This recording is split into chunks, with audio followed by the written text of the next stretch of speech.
Bueno, buenas tardes. Quizás sea redundante, pero creo que hay que volverlo a decir. Está muy bueno esto de que nos podamos encontrar distintas generaciones para trabajar juntas y juntos esta temática que es tan compleja y que Karina acaba de mencionar cifras tan alarmantes. Me gustaría complementar la información de Karina con un pequeño spot que no sé si es posible pasar ahora, para después entonces entrar en la función y las posibilidades de la educación en el abordaje de esta temática. En Uruguay, la violencia hacia niñas, niños y adolescentes continúa siendo una de las formas más extremas de vulneración de derechos.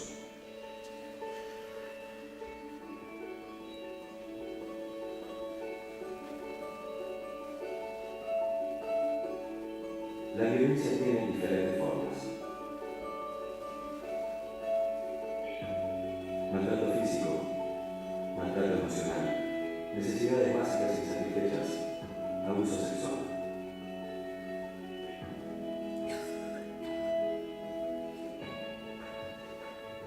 De las víctimas de violencia sexual, la mayoría son niñas y adolescentes.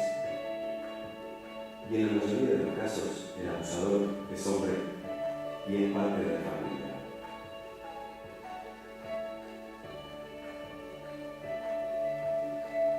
Un 88% de los casos de violencia no pasan solo una vez. Se repiten, y se repiten, y se repiten. La violencia contra niñas, niños y adolescentes está cerca. Existe cuando la vemos, existe cuando no la vemos, y existe aunque no queramos verla. Cambiar esta realidad depende del compromiso de todas y todos.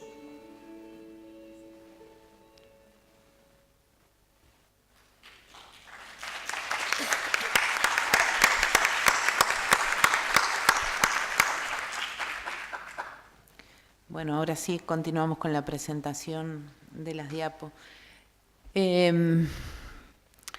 Vamos a intentar transmitir algunas cosas que para algunos pueden ser repetidas, pero lo que no es repetido es el poderlo pensar juntos, adultos y adolescentes.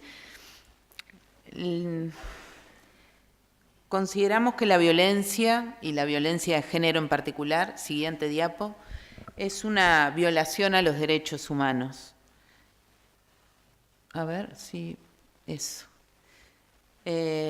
Consideramos que es una grave vulneración a los derechos humanos, una grave violación a los derechos humanos, que es responsabilidad de todas y de todos poder hacer acciones para cambiar esto, que se puede detener y que si se detiene pueden cambiar las formas de relacionamiento entre adultos y adolescentes entre sí, que una intervención temprana puede generar efectos muy positivos en la vida de los jóvenes, que los docentes, los técnicos y los adolescentes en la educación pueden hacer mucho, es responsabilidad de todos, como decía, y si bien el rol del docente no es el del diagnóstico, sí puede informar, sí puede detectar, sí puede apoyar y aportar mucho desde su rol en esta temática.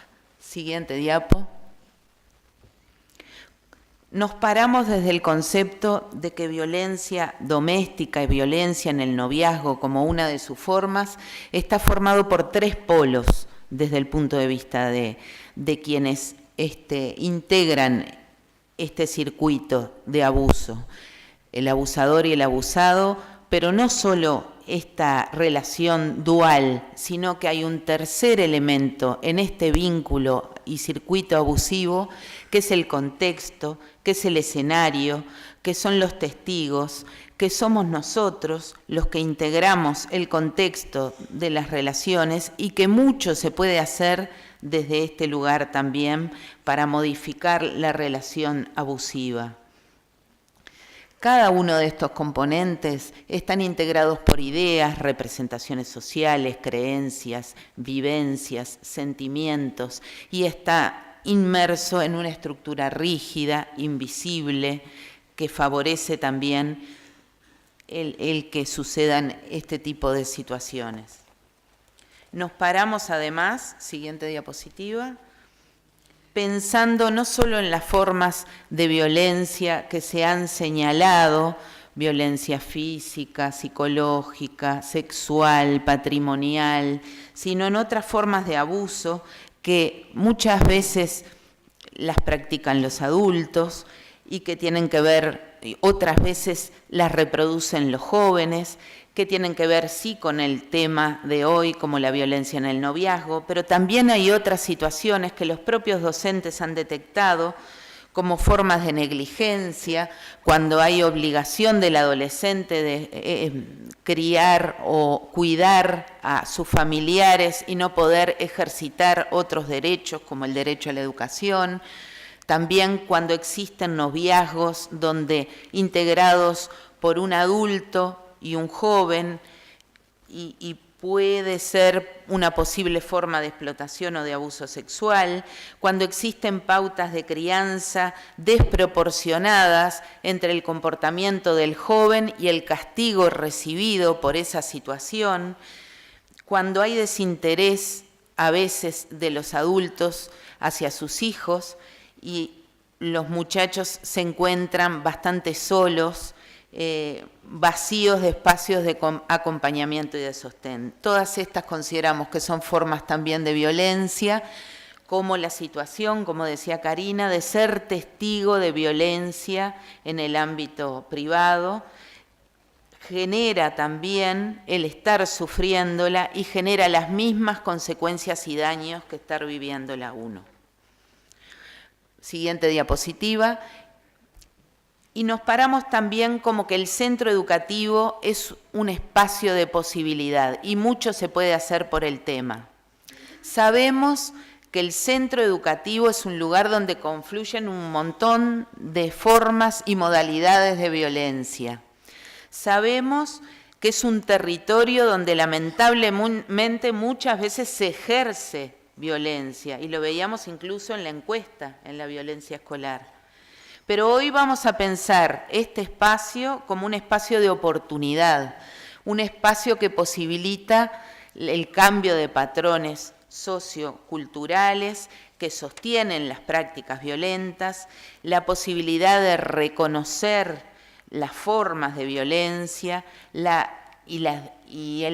posibilidad de reconocerlas, poderlas modificar, las posibilidades también de buscar el centro educativo como un lugar para buscar alternativas de apoyo, de atención, y dentro de estas alternativas la educación tiene un protocolo. Siguiente diapositiva.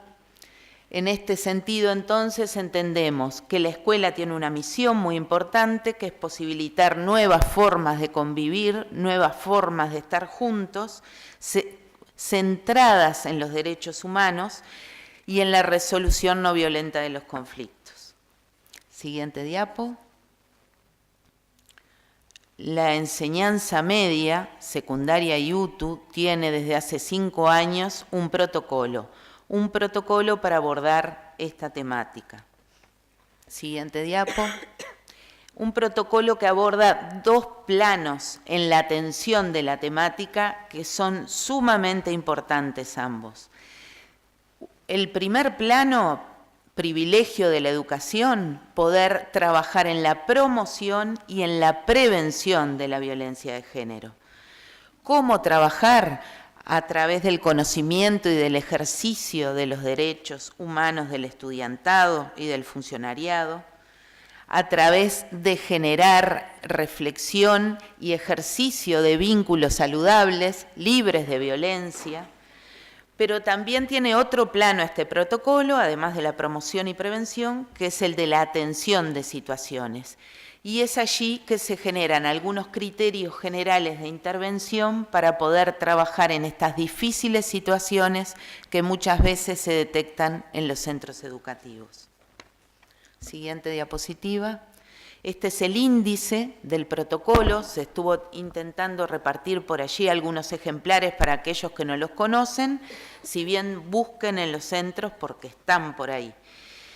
Dentro del protocolo básicamente se trabaja un marco normativo de por qué abordar esta temática y desde dónde se piensa este tema, un marco conceptual, formas de intervención, un cuadro general, recursos didácticos, recursos comunitarios y bibliografía para trabajar. Teniendo en cuenta los dos planos, siguiente diapositiva por favor, los dos planos de intervención que mencionábamos anteriormente. Siguiente diapo.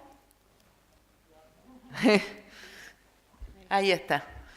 La educación tiene una labor preventiva y es desde muchas áreas, vertientes y ángulos que se puede abordar la prevención de la violencia de género en el sistema educativo, y el protocolo muestra algunos de esos aspectos que ya se vienen trabajando desde hace muchos años por los docentes, pero que hay que seguir potenciando debido a la severidad del fenómeno. Fortalecer caminos de respeto de los derechos, impulsar cambios en los sistemas de creencias que todos tenemos y que sostienen las prácticas violentas, abriendo oportunidades para transformar los vínculos entre las chiquilinas y los chiquilines, los vínculos que sean más igualitarios entre hombres y mujeres, promoviendo ambientes libres de discriminación, menuda tarea para la educación, menuda tarea, ¿no? Y sobre todo también pudiendo hacer una labor preventiva desde otro plano, más del plano de la acción, poder, y esto es más para los docentes, poder pensar el efecto que tiene sobre la desvinculación escolar, el efecto que tiene sobre los bajos rendimientos académicos, el efecto que tiene sobre las trayectorias educativas en general, las situaciones de violencia y de violencia de género en particular. Nosotros habitualmente en la educación tendemos a la homogeneidad, a pedirle a todos los mismos resultados. Estas vivencias generan importantes diferencias que tenemos que pensar a la hora de ejercer nuestro rol pedagógico, de evaluar y de acompañar estas situaciones. Decíamos, siguiente diapo, por favor, que el protocolo también tiene otra vertiente que es la de atender las situaciones. Y en este plano de atender situaciones genera una ruta y genera ciertos criterios generales de abordaje. La ruta, vamos a ver la ruta y les voy planteando estas consideraciones. Siguiente diapo. La ruta plantea el trabajo en equipo. No es posible abordar estas temáticas en soledad desde los centros educativos. Plantea la participación del adolescente en el diseño de intervención. Es necesario que el joven que está viviendo esta situación, como hoy está acá, también se integre en este equipo de trabajo para pensar este diseño, para pensar un adulto referente que pueda colaborar con la tarea, para pensar, bueno, cómo seguir los próximos pasos. También plantea este protocolo desde el punto de vista de la atención 4 etapas. La primera que sería la detección, la segunda en la ruta de la apreciación inicial, a partir de la formación del equipo de trabajo, poder identificar la situación y el nivel de gravedad de la misma. En función de esos niveles de gravedad, el tercer paso, tomar medidas de protección para garantizar que no siga sucediendo esta situación. Y en todo momento, y como cuarta etapa, pero no última, el seguimiento, el apoyo, establecer estrategias pedagógicas para el abordaje de esta situación, también con el grupo de compañeros, de los muchachos y muchachas que están viviendo esto, reservando la identidad de quien vive esta situación y teniendo mucho cuidado con la confidencialidad, también un aspecto complejo de abordar en los centros educativos, pero necesario. Siguiente diapositiva. Hay 2 o 3 nudos críticos en esta intervención, que el ejercicio y la aplicación de este protocolo nos han planteado como problemas, como dificultades.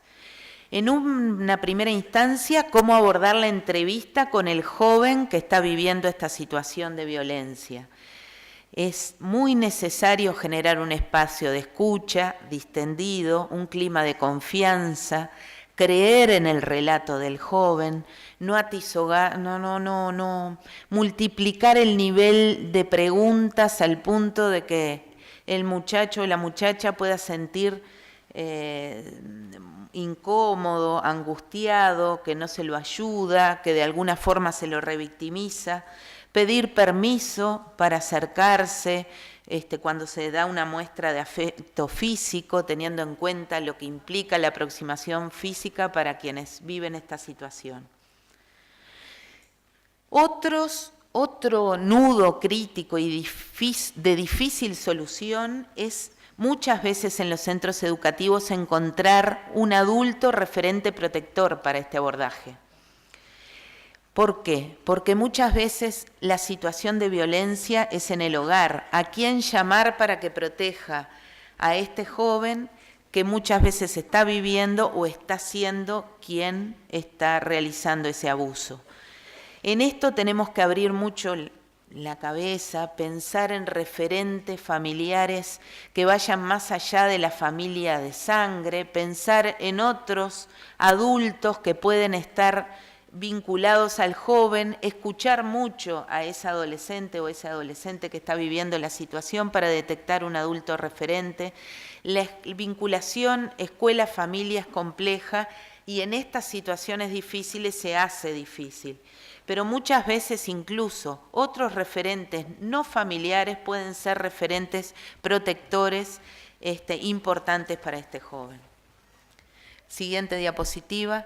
Y el tercer nudo que me parecía importante mencionar en la atención de situaciones desde los centros educativos es el tema de la denuncia judicial. ¿Cuándo hacer la denuncia judicial? ¿Cómo hacer la denuncia judicial? Es algo bastante complejo, porque cada situación va a implicar una diferencia, pero lo que nunca puede faltar es haberlo trabajado, no solo desde el centro educativo, esta denuncia, sino desde otras instituciones que acompañan el abordaje de la situación al tomar las medidas de protección. A veces la denuncia la hará el centro educativo, pero muchas otras veces en coordinación con el centro educativo, quizás lo haga el centro de salud, quizás lo haga el INAU, quizás haya una ONG dentro de esa localidad que sea quien se ocupe. La denuncia tiene que ser algo elaborado y pensado para no exponer a esa joven o ese joven a una nueva situación de violencia si no se aborda bien. Es difícil, pero en cada comunidad escolar es difícil. Hay que tratar de encontrar un referente comunitario para abordar esto. Juntos. Siguiente diapositiva. Y finalmente mostrar en esta doble acción de prevención y atención que el trabajo conjunto en los planos de promoción, prevención y atención genera muchos mejores resultados a la hora de la detección. En aquellos centros que se realizaron actividades de prevención, el 70% detectaron casos. En aquellos centros que no trabajaron prevención, casi un 70% no detectaron casos. Siguiente diapositiva. 2 o 3 aprendizajes para finalizar que nos dejó el proceso de implementación de este protocolo en los centros educativos durante 3 años, en los centros educativos de enseñanza media de todo el país. Siguiente diapo. Primero, y esto puede servir a los efectos del trabajo, ustedes jóvenes, en la posibilidad de trabajar violencia también en el noviazgo desde el punto de vista de un protocolo. El tener el aval institucional, una herramienta, una protocolización de esta situación que está jerarquizado por la institución, sostenido promocionado por la misma, genera ciertas condiciones de protección para el abordaje de esta situación en los centros educativos que los propios docentes y técnicos de distintos lugares del país referentes de este proceso valoraron como importante. Segunda cuestión sumamente importante, el trabajo sostenido de docentes, técnicos y estudiantes en este tema. Sin la participación de ellos no es posible ni abordarlo, ni aplicar ningún protocolo. Tercer elemento central y que en la mesa anterior se mencionó, la formación como actividad central dentro de este proceso de implementación y uso del protocolo, la formación como instancia transformadora de subjetividad. Una formación que aborde lo conceptual en materia de violencia, pero que también aborde las prácticas cotidianas que sostienen estas violencias. Un espacio donde los docentes y los adolescentes puedan reflexionar y fortalecer y trabajar más temáticas como aprendizaje y desaprendizaje del sexismo, relacionamiento de dominio y de sumisión, que son temáticas que sostienen las conductas violentas, fortalecer el trabajo con escuelas y familias. Siguiente diapositiva. Finalmente, algunos desafíos. Resulta bastante complejo en la cultura institucional en la que se está trabajando poder abordar las situaciones de violencia de género, porque de alguna manera desde la cultura institucional se sigue favoreciendo algunas cuestiones jerárquicas, algunas cuestiones del trabajo individual, y estas temáticas exigen un trabajo en horizontal, un trabajo compartido, un trabajo en equipo. Por otro lado, no es lo mismo en todos los centros educativos la aplicación del protocolo. Hay centros educativos de más turnos, que implica un trabajo de red a la interna del propio centro para poder trabajar una situación, para poder trabajar una campaña de sensibilización. Hay centros educativos de dimensiones muy grandes que dificultan este trabajo. Hay estilos de gestión diversa. Es un desafío continuar entonces avanzando en la detección, porque no ha sido suficiente, si bien desde la aplicación del protocolo aumenta la detección de casos en los centros educativos un 50% por año, pero todavía estamos muy lejos. Y el mayor, quizás, desafío es poder incorporar más al adolescente como protagonista de esta temática. Por eso lo interesante, lo importante de experiencias como la de hoy. No como beneficiario o destinatario de un proceso, no como beneficiario o destinatario de una temática, sino como coactor en el diseño, la implementación y la ejecución de estas líneas de trabajo.